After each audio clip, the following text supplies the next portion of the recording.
La population est très fatiguée. Nous menons la guerre à l'Est avec des Rwandais qui ne cessent d'attaquer le pays, et puis une autre guerre avec des Kuluna.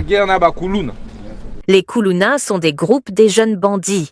C'est une forme de menace qui sévit dans la ville de Kinshasa et dont les auteurs causent énormément de dégâts matériels et humains. Ils opèrent avec des armes blanches, la manchette, le couteau, la pierre, et s'attaquent à des personnes innocentes, souvent entre eux.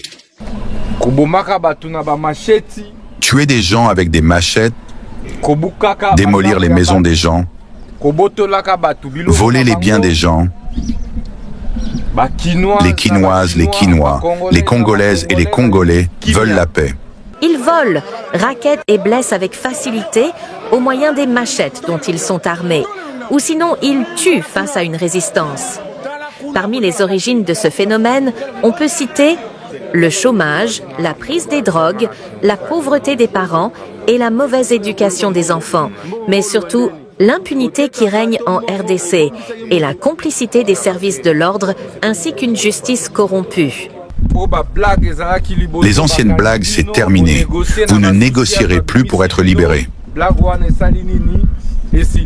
Aussi étonnant que cela puisse paraître, bon nombre des Kuluna habitent dans des familles qui sont complices et les soutiennent, familles d'où ils proviennent pour aller nuire aux gens. Ils ne craignent pas les agents de l'ordre, dont ils connaissent bien le laxisme, et encore moins les policiers, qui eux-mêmes sont auteurs de vols des biens des citoyens.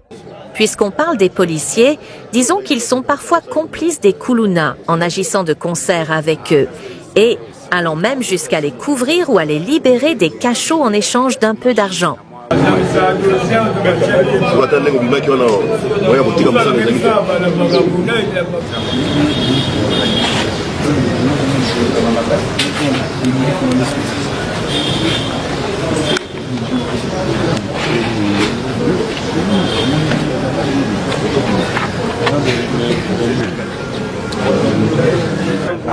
C'est toute la première fois.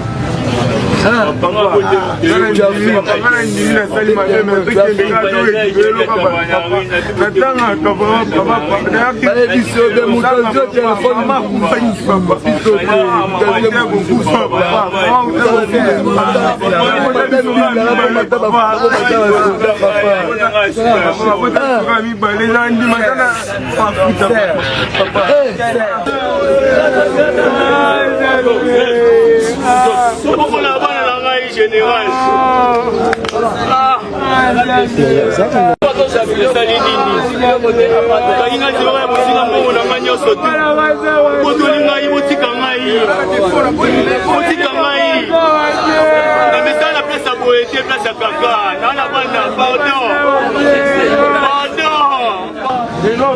En flagrance,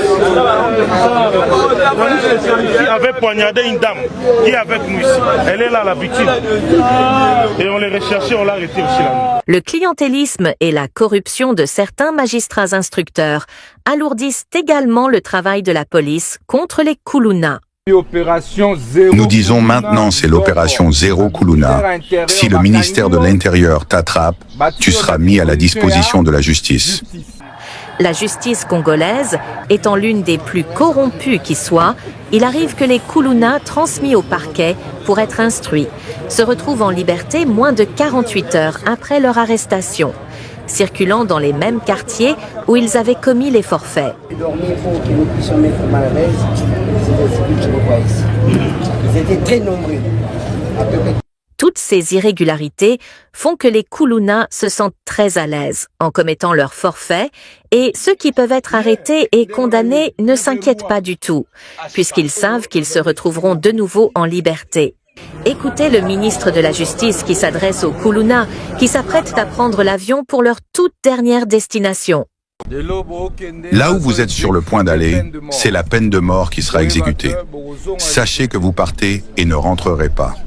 On va vous envoyer à Angenga, et nous le disons, nous ne voulons plus jamais entendre parler de Kuluna.